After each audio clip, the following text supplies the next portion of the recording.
Hey gamers, this is Liz Davidson from Beyond Solitaire, and today I'm going to be reviewing Gloomhaven, Jaws of the Lion. Has everyone and their mom already reviewed this game? Yes. Am I going to do it anyway? Yeah. So I don't want to spend too much time on the rules for Jaws of the Lion.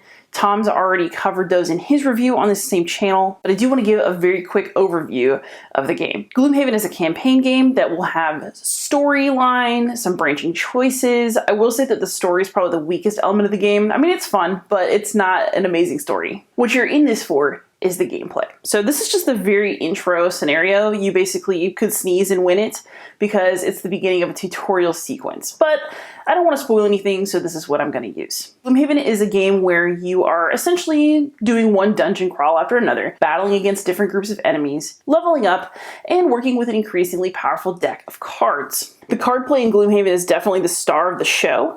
Basically, every turn you're going to play 2 cards, and they're going to determine your initiative. So you're going to decide which of the middle numbers represents your initiative in the round, depending on whether you want to go early or late. And you play the cards in combination. You play the top of one card and the bottom of the other. You can't play 2 tops, you can't play 2 bottoms, and you can't play 2 actions from the same card. So choosing how to pair up your cards is a fascinating process, and it's the major highlight of playing Gloomhaven. These are intro cards, and what I really like about them is that they have these blue text boxes to thoroughly explain what you are doing with the actions on these cards. They disappear later as you get better cards, but this is such a great way to start. I think it's super helpful. So the other thing that makes Gloomhaven card play interesting, both in the base game and in Jaws of the Lion, is that when you've either played through your entire deck or you're ready to get something back out of your discard pile, you can choose to take a short rest. That means you shuffle your discard pile, but you also have to lose a card from your discard pile for the remainder of this particular game of Gloomhaven. This represents your character getting tired, and you can lose a scenario either by running out of health or by running out of cards because you're just literally too tired to do anything else. Later in the game, you'll find that you can also choose to lose a card from your hand in order to prevent a large amount of damage from affecting your character,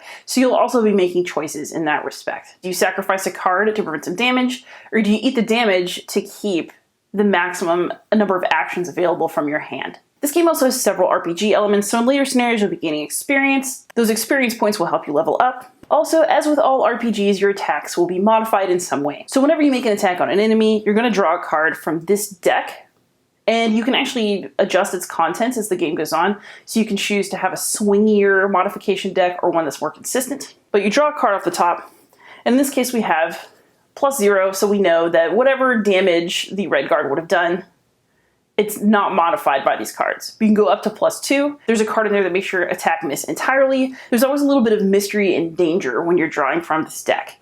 You also have one of these for the enemies, and enemies are pretty adjustable too in really nice, simple ways. So this set of Vermily Raiders will be on level 1, but you can adjust the level using this envelope.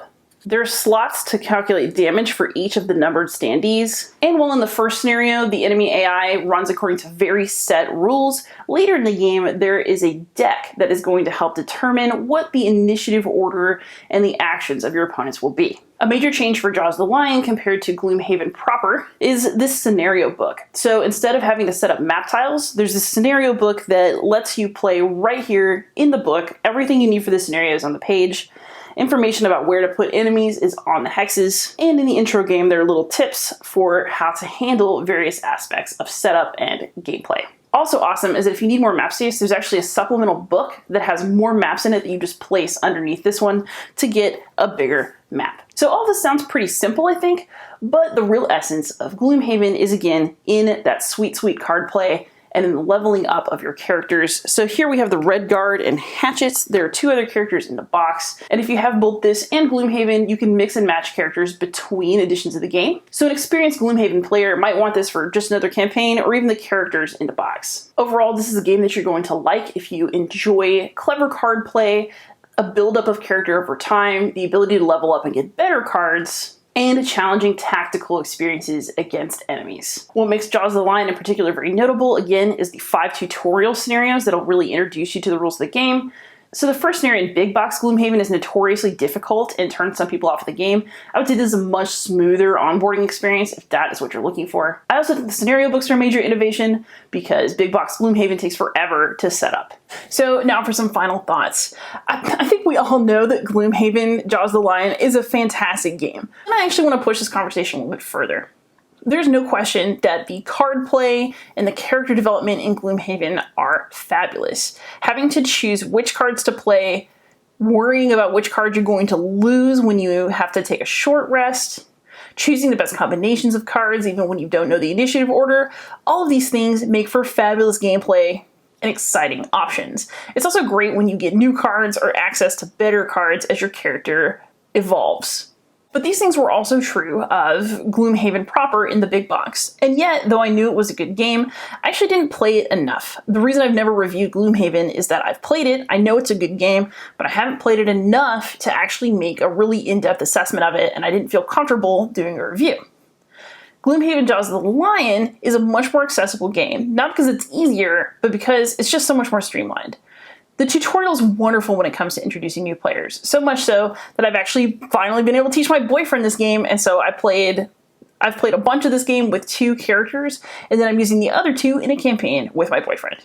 So this is one of those rare occasions where I can really get the solo and the co-op experience at home, and the reason is the tutorial. Having those 5 early games to introduce the rules makes a game that has a lot going on seem really intuitive and makes the steps seem very natural. And I think that we've all been really in awe of that, but I do want to come back to that topic. The other thing that's fantastic about this version of Gloomhaven is, as people have said, the scenario book. Not having to set up a million tiles is awesome. There's something really to be said for making it easier to set up a game so that you can get ready and get going faster. And for me, that really has made all the difference. Having Gloomhaven be so much more playable has really encouraged me to keep playing it. And I think the reason I felt like it was important to do this review is that I feel like it's important to say that as someone who loves finicky, huge games. If you watch other reviews of mine, you know I'm a heavy gamer. I'm willing to put up with ridiculous setup times and lots of small pieces and crazy rules in the pursuit of a great gaming experience. But what Gloomhaven Jaws of the Lion reminds me is that even I prefer a more streamlined game experience when it's possible. And when we talk about games being accessible, I think this is one of the things that we need to look at. Playing through the tutorial for Jaws of the Lion and going through the abbreviated setup for it made me wonder what other games could be like this. But it also made me wonder how feasible this is for other games. Gloomhaven is a campaign game, and you can't just pick it up and play it with anybody who comes to game night. You have to start at the beginning of the campaign and develop your character. So there's already this sense when you buy it that you're going to play multiple games. So maybe for something like Jaws of the Lion, a 5-piece tutorial works because people who buy this game have already committed to the fact that they're going to be playing the same game multiple times. I don't know about y'all, but a lot of times when I try a game, I really only play it once or twice with my game group, and then if I'm going to play it more, it's going to be a solo experience. Which has opened up a lot more gaming for me. I can typically play games the number of times I want because I play them solo. But when I think about teaching other people games, I wonder, would it be possible for games other than Jaws of the Lion to have tutorials that work this way? Should this be the new gold standard for heavier games, or is this something that's going to be unique to Gloomhaven? I also think about setup in these terms. How many games that have tiles could really just have a scenario book? And would that be cheaper and more practical as well? Because I have to tell you, after playing with a scenario book, I really would rather just flip through a book than set up a bunch of dungeon tiles. So one of the reasons I reviewed Jaws of the Lion is because even though everybody's saying it's great, I guess I wanted to ask the question of where do we go from here? If this system is so great and it's so awesome, can we apply it to other games that are this weight or heavier? And would that be something that's feasible, economical, or practical to do? So one thing I'd actually be interested in seeing comments about is if more games had these tutorials, even if they were extended across 5 shorter games as they are in Gloomhaven, would that be something that you welcomed in a game? Or do you think that that's not really practical for the majority of games that you play, even the ones that are really heavy? I think Jaws of the Lion is worth the attention, not because it's Gloomhaven, and although Gloomhaven is great, but because it's offering a model that I would like perhaps to see other games take up. So to sum up, Gloomhaven Jaws of the Lion is a fantastic game. There's no question about that. I think in many ways I like it better than I like regular Gloomhaven because it's just so much easier to deal with. And there's plenty of game inside, even though it's not as big as its older brother. That said, I think what's more interesting about the game isn't the gameplay itself, but what Jaws of the Lion is saying about how we could approach heavier games in the future. Could we be looking at a future where we see weighty games on the shelves at Target because families can play them now? I wonder. So for its excellent gameplay, but also for its fantastic presentation, I give Gloomhaven Jaws of the Lion a 10 out of 10 and a Dice Tower seal of excellence. Happy gaming.